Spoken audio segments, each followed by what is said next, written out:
Tras los fenómenos atmosféricos y sísmicos, Puerto Rico debe estar más preparado y con mayor conciencia y conocimiento de las buenas prácticas en arquitectura, diseño y construcción. ¿Cómo lo haces? Aquí tendrás el acceso a este conocimiento de forma fácil y sencilla. Ahora comienza Arquitectura en Blanco y Negro. Saludos a todos y todas aquellos que nos escuchan. Yo soy el arquitecto Luis Padillo Lozano, decano de la Escuela de Arquitectura y Diseño de la Pontificia Universidad Católica de Puerto Rico, y estoy con ustedes como todas las semanas hablando de arquitectura, deseándoles a todos que se encuentren bien y en salud y recordándoles que Dios nunca nos abandona. Como siempre les digo, ustedes no han vivido ni vivirán un solo día sin arquitectura. Estamos siempre rodeados, protegidos y acompañados por arquitectura, y así será por lo que resta de nuestras vidas. En este programa compartirá conmigo una persona que muchos de ustedes conocen y aprecian. Nuestro distinguido profesor y coordinador de la experiencia de fin de carrera, el arquitecto Pedro A. Rosario Torres. Saludos, Pedro. Muchas gracias, decano, por la invitación, en especial esta conversación tan bonita que vamos a tener hoy. Gracias, Pedro. Sí, ciertamente es una conversación bonita porque recoge un esfuerzo del cual tú participaste desde un principio al comienzo de mi decanato, que es una iniciativa que se llama Charlas Mis Libros, ¿verdad? Y que el propósito de esa iniciativa es poder atraer a nuestra comunidad, particularmente a nuestros estudiantes de la escuela, a usar la biblioteca y a disfrutar de la lectura y la investigación. Sabemos que eso en ocasiones es un reto, y nosotros, tanto tú como coordinador y anterior director de la escuela, como yo como decano, como muchos compañeros y compañeras nuestras, es un esfuerzo constante despertar esa inquietud intelectual en nuestros estudiantes, y me parece que esta iniciativa de Charla Mis Libros es un granito de arena más en esa dirección. Y ahora que hemos regresado del COVID, retomamos esa iniciativa y comenzamos con una presentación que tuve el honor de hacer, de llevarla a cabo yo, de un libro que se llama The Most Beautiful House in the World, la casa más bella o más hermosa en el mundo. Este libro, escrito por Witold Rybczynski, no me pidan que pronuncie ese apellido muchas veces porque no es más fácil. Es un autor que, para hablar de él brevemente, es de padres polacos. Yo creo que tenemos unas imágenes por ahí que presentar. Nacido en Edimburgo, capital de Escocia, en 1943, creció en Surrey, en la ciudad de Surrey, perdón, en el suroeste de Inglaterra, cerca de Londres. Asistió a colegios jesuitas, tanto en Inglaterra como en Canadá, donde luego se mudan, y obtuvo su grado de bachillerato en arquitectura en 1960 y su maestría en 1972 de la prestigiosa Universidad de McGill en Montreal, Canadá. Él ha escrito en muchas publicaciones, tales como New Yorker, New York Review of Books, el New York Times, y ha sido crítico de arquitectura en varias otras publicaciones. Y además tiene muchos libros a su haber. Uno de ellos es Taming the Tiger, el otro se llama Paper Heroes, The Most Beautiful House in the World, que es el que nos ocupa hoy, Waiting for a Weekend and Looking Around, y Journey Through Architecture, además de City Life and Charleston Fancy. Vivía con su esposa, que falleció recientemente debido a la pandemia del COVID, Shirley Hallam, en Filadelfia, y es profesor emérito en urbanismo de la Universidad de Pensilvania. En fin, estamos ante un académico y un teórico, Pedro. Ese es el escritor del libro que nos ocupa. Y no sé si quieres añadir algo sobre la experiencia de presentar estos libros a la comunidad y la iniciativa de la charla 1000 libros y cuán efectivo es esas actividades que nosotros celebramos. Son actividades muy íntimas, definitivamente las hacemos en la misma biblioteca y lo que hemos visto es que efectivamente despiertan el interés de los estudiantes después que se presenta el libro y es casi como darle un espejo, una ventana del conocimiento y del enriquecedor conocimiento que pueden obtener al visitar la biblioteca físicamente, entrar en ese espacio que invita a la lectura y a la reflexión. Y pues con piezas de literatura como esta, una persona fascinante que nos presenta unos libros desde el punto de vista muy, muy humano y muy personal, es casi como una ventana a la vida personal de este arquitecto que nos muestra el proceso de su obra, pues lo que queremos es que la mayor cantidad de personas, especialmente los estudiantes, pues puedan disfrutar de ese acervo. Claro, claro. Y yo siempre digo, yo seguro que tú me lo has escuchado en varias ocasiones, que un libro como nosotros queremos estimular la lectura, un libro para ser leído tiene que ser liviano. No, si el libro requiere que tú te tengas que sentar en una mesa, digo, hay hermosos libros que por su peso y su tamaño te obligan a sentarte en una mesa y no los estoy descartando, pero no son libros que sean para la lectura necesariamente. Si el libro es para la lectura, tiene que ser algo que te pueda acompañar, que te lo puedas llevar en un viaje, en un avión, que te puedas acostar en la cama y leer. Tiene que ser algo liviano, es una característica que a todos aquellos que nos escuchan y nos ven, ciertamente se los recomiendo. Traten de que ese libro los pueda acompañar fácilmente a muchos sitios. Claro, que terminarán quizás en las condiciones que terminan los libros míos. No sé cómo terminan los tuyos, Pedro, pero los libros míos terminan todos marcados y todo y un poco despegados porque así van de maleta en maleta y de mano en mano. Una vida dura para los libros que están bajo mi custodia. En fin, ¿por qué este libro es tan importante? Este libro es importante porque para todos aquellos que nos escuchan y nos ven, que no necesariamente están entrenados en la arquitectura o que están comenzando su entrenamiento en la profesión, es un recorrido maravilloso por el proceso de hacer un proyecto. Y eso fue lo que a mí más me interesó del libro. El mismo pertenece a una larga tradición de libros que eran en una lectura obligada para mi generación.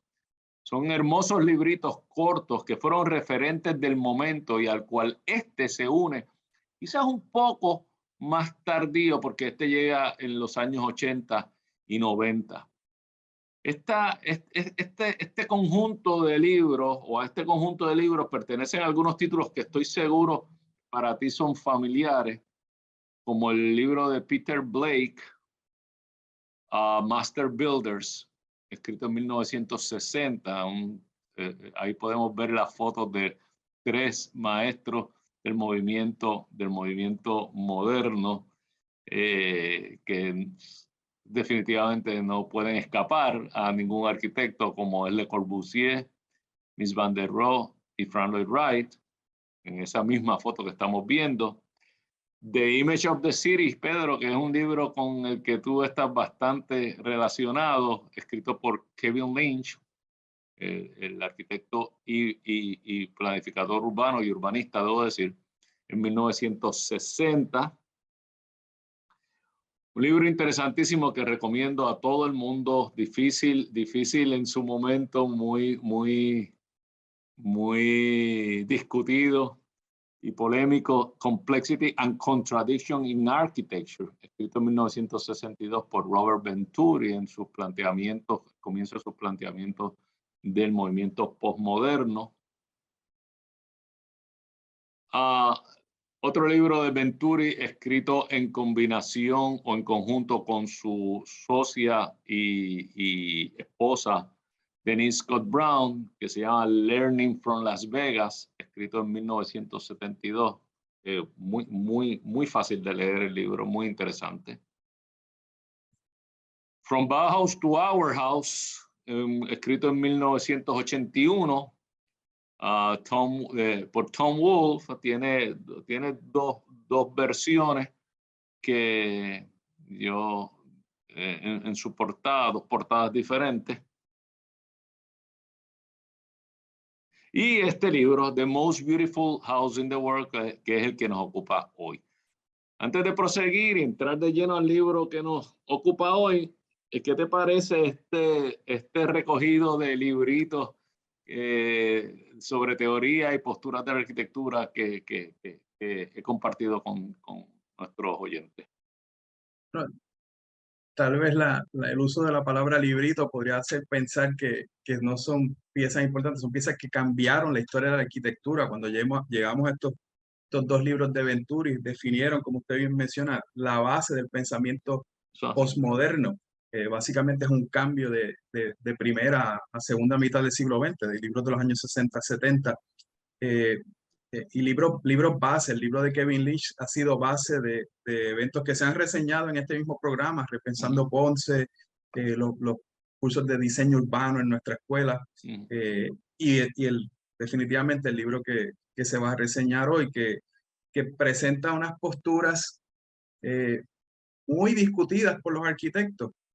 Yo creo que uno de los ejercicios más comunes de un arquitecto es pensar la casa ideal. Uno mira ese nombre, la casa más hermosa en el mundo, el The Most Beautiful House in the World.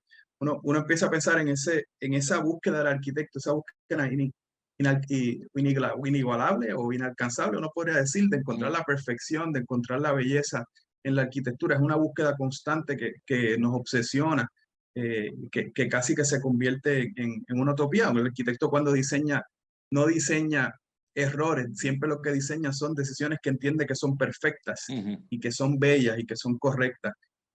Así que definitivamente pues es un libro a cual mirar. Sí, y la casa más hermosa del mundo yo creo que es una ambición y una búsqueda, ciertamente, como tú dices, de manera muy correcta de todos nosotros los arquitectos, y el diseñar nuestra casa o la casa para otro de forma ideal. Pero yo creo que es casi que la búsqueda de todo ser humano que aprecia la vida de hogar y que quisiera estar seguro que habita un espacio que va a propiciar una vida feliz y una vida armoniosa. O sea que no nos detengamos más y entremos en el libro, porque yo estoy seguro que debe de haber muchos de los que nos están escuchando que quieren escuchar el libro. Primero, vamos a dejar claro que este es un libro que es ganador de premios y fue un bestseller. Es un libro que el Los Angeles Times describe como una revelación acerca de lo que los arquitectos en realidad hacen.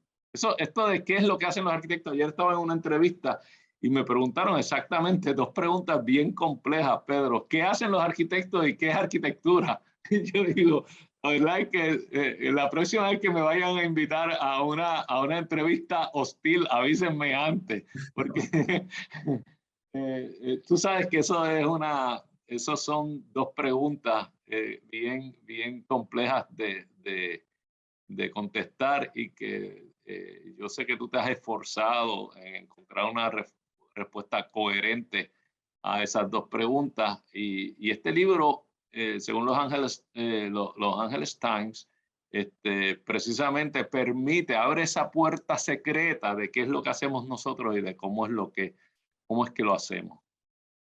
¿Qué tú opinas de eso? Bueno, yo tuve dos profesoras, recuerdo muy bien, con mucho cariño, que una decía que la arquitectura era todo y la otra decía que era nada. Así que estaban ahí mismo en pleno debate de qué es lo que se hace. Contemporáneamente también sobre qué es lo que hace el arquitecto. Pues el arquitecto conlleva un proceso, como usted mencionó hace un rato.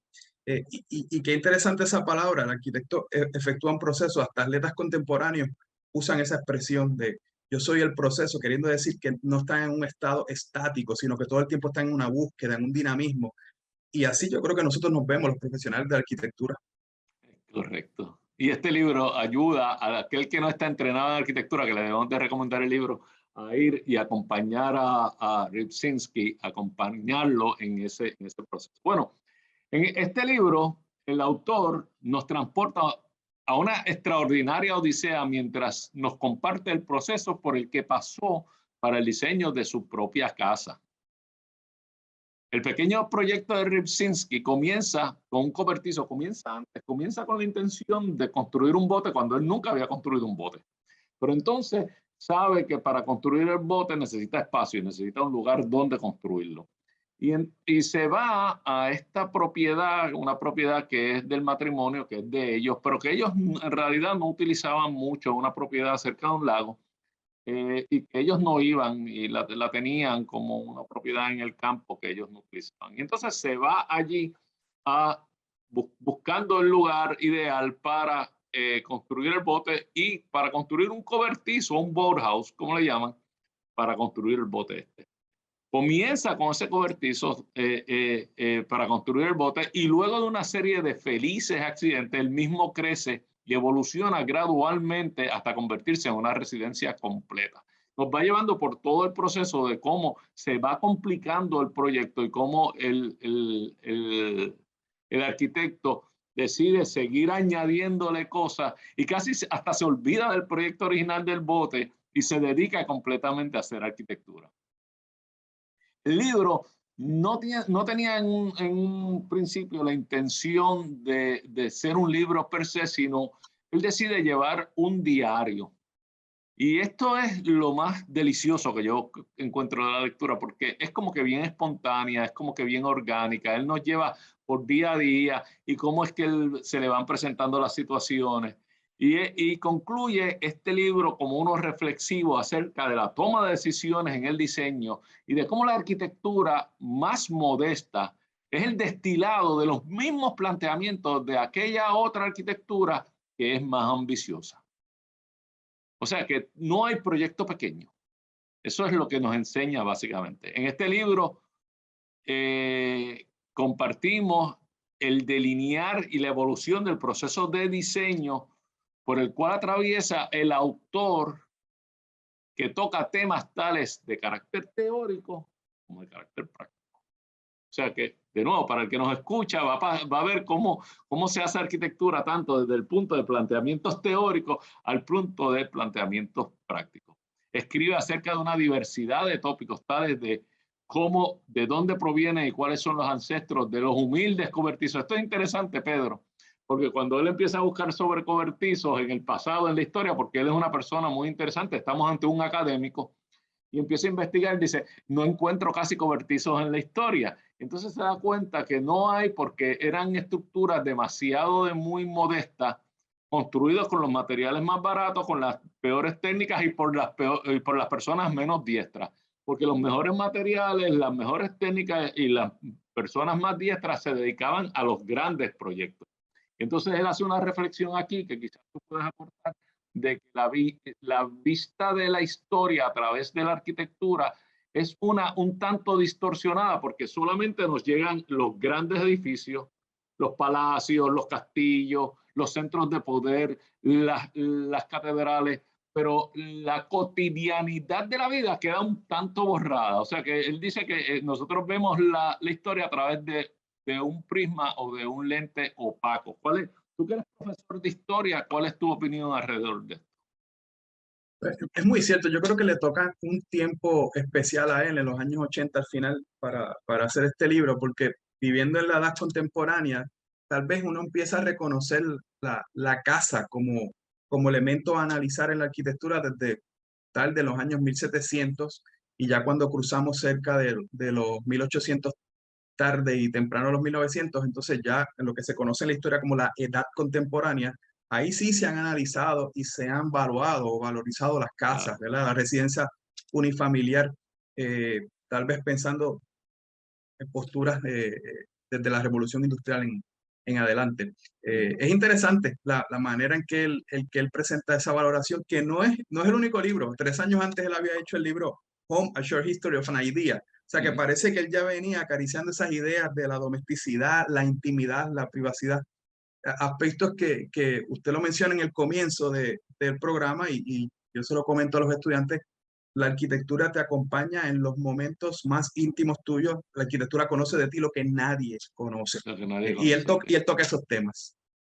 O sea, sí, Pedro, increíble, pero cierto, se nos ha pasado toda esta mitad y todavía estamos apenas tocando los primeros puntos del libro, pero no hay problema, no se retire nadie porque dentro de poco estamos con ustedes nuevamente en la segunda mitad del programa y Pedro Rosario, nuestro coordinador de experiencia de fin de carrera, me ha prometido no abandonarme y dejarme solo en la segunda mitad. O sea que volvemos en unos minutos de esta arquitectura en blanco y negro. Ahora comienza Arquitectura en blanco y negro.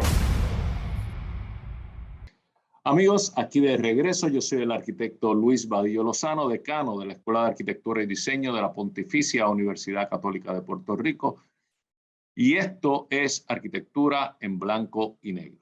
Les invitamos a que nos busquen en YouTube bajo el mismo nombre, Arquitectura en blanco y negro, donde todos los jueves encontrarán nuevo contenido.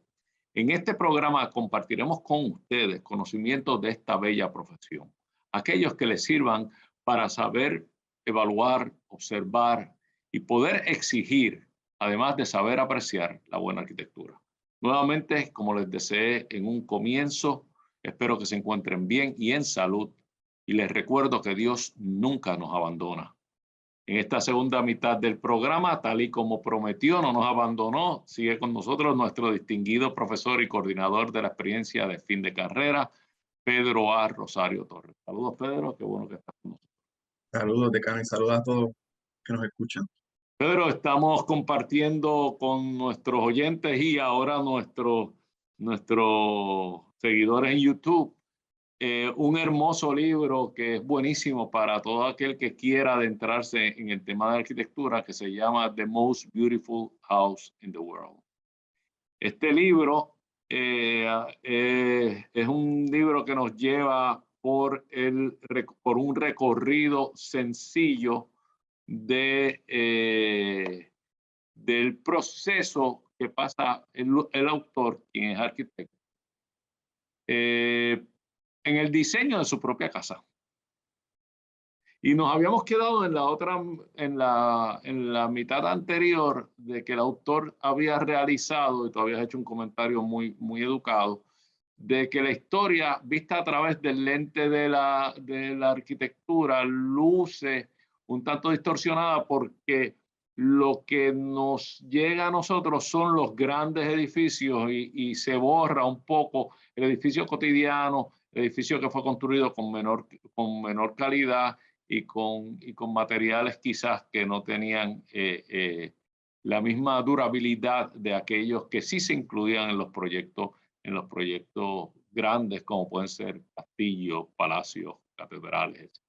Tú nos habías dicho que eso es una actitud que cambia un poco a partir de la revolución industrial. Obviamente, con la democratización del mundo, pues ya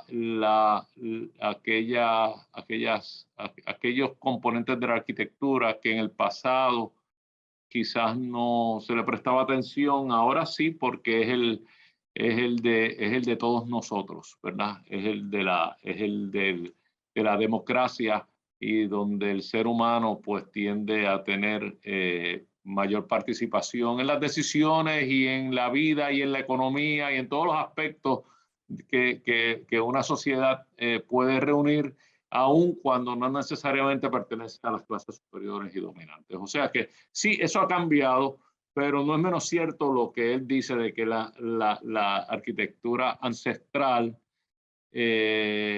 solamente, o la mayoría de las cosas que nos llegan son aquellas que tienen mucha más, que fueron construidos con una capacidad mucho más y una vocación mucho más duradera. Bueno, pero ese no es el tema. El tema es el libro. Y el libro es un divagar entre esta conversación que él tiene con él mismo. De hecho, él utiliza más adelante una referencia a eso. Y el libro, como había dicho, comienza como un diario y tiene vocación de diario. Es orgánico, no tiene ese orden, esa estructura de un libro que fue intencionalmente escrito como libro desde sus comienzos.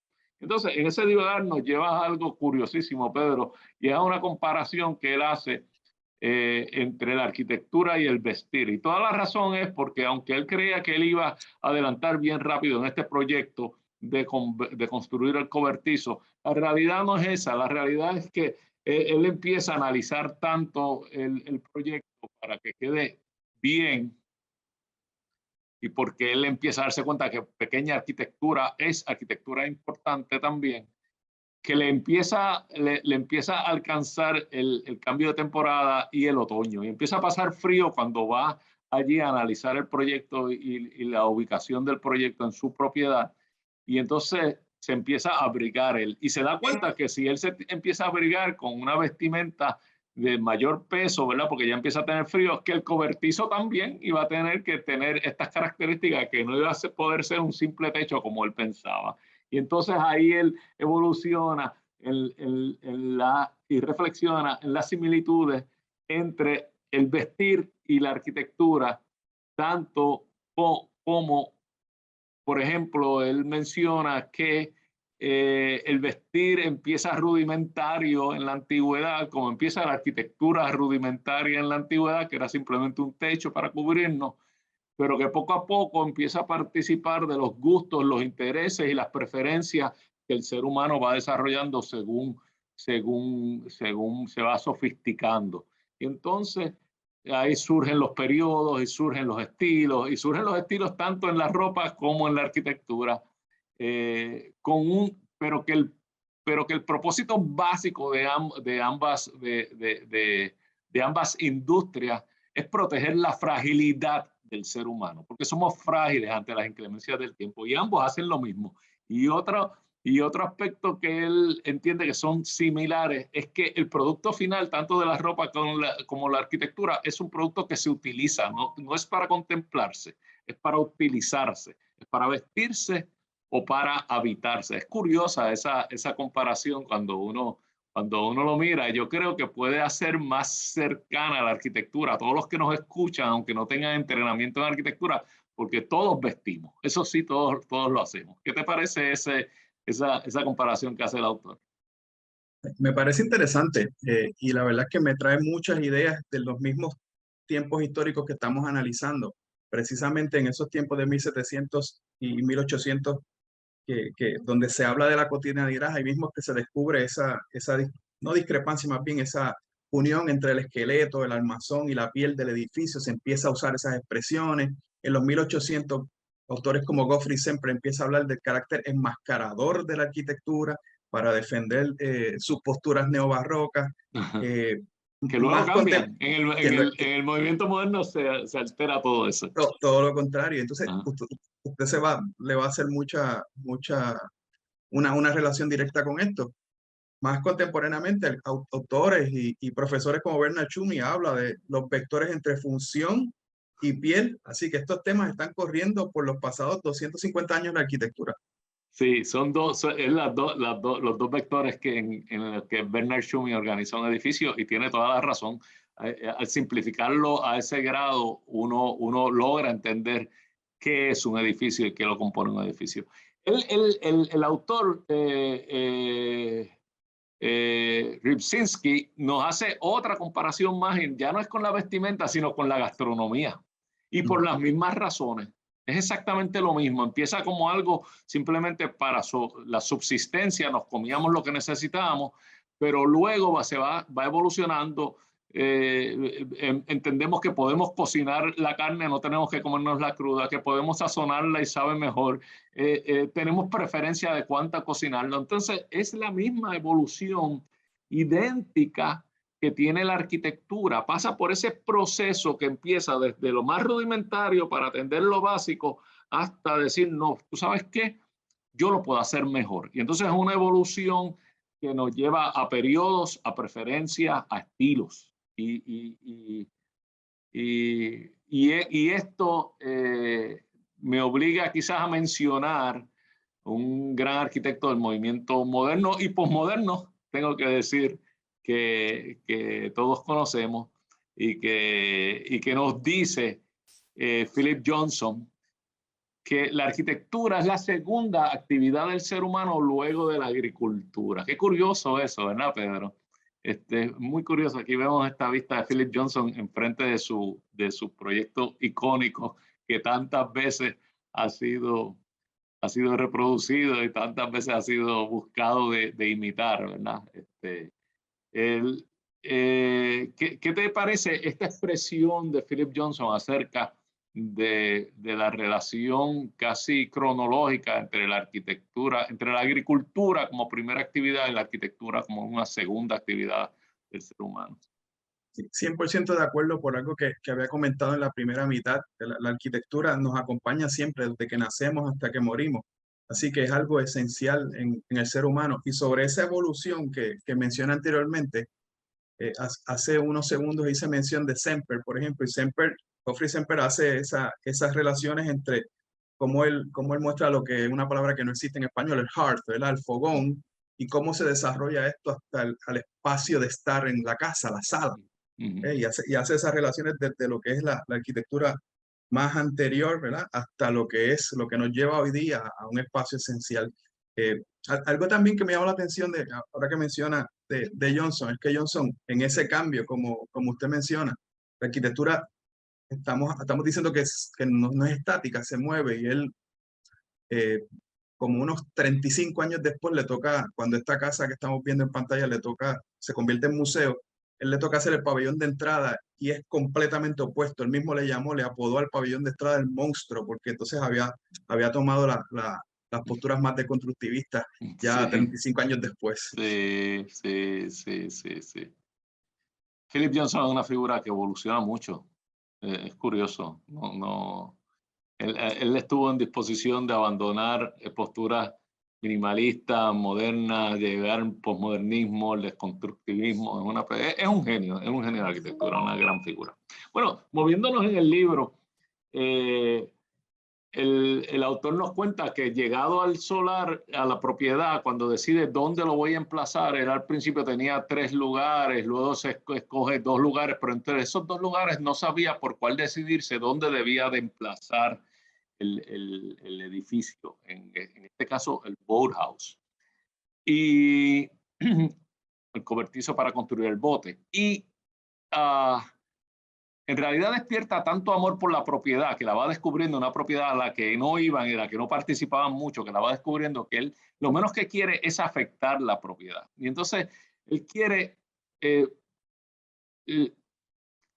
adoptar posiciones sólidas donde es el mejor lugar para ubicarlo y que no me afecte la propiedad. Y entonces en esa búsqueda de algunos argumentos que le ayudaran a encontrar este lugar, entra y se encuentra con el arte ancestral chino conocido como el Feng Shui. Alguna gente le dice Feng Shui, Feng Shui, y que Ripsitsky, y traducido al español, viento y el agua, y que Ripsitsky no lo toma desde un punto de vista místico, no necesariamente él compra todas las ideas místicas del Feng Shui, sino desde un punto de vista pragmático. Es curioso, porque el Feng Shui pues le habla del dragón, que es la montaña, y el tigre, que es el llano, y en esa búsqueda del respeto al lugar,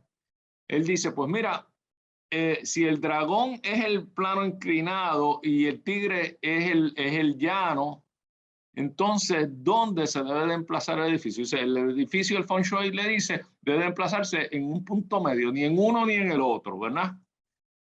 Y él, esto recuerda mucho a Frank Lloyd Wright, que cuando Frank Lloyd Wright menciona que una residencia nunca debe estar en el tope de una loma, porque es casi que imposible integrar el paisaje en el tope de una loma, queda siempre fuera del paisaje, y que debe estar en la ladera, donde es más fácil integrarlo. Pues esto un poquito, el Feng Shui habla de esto, mucho antes que Frank Lloyd Wright.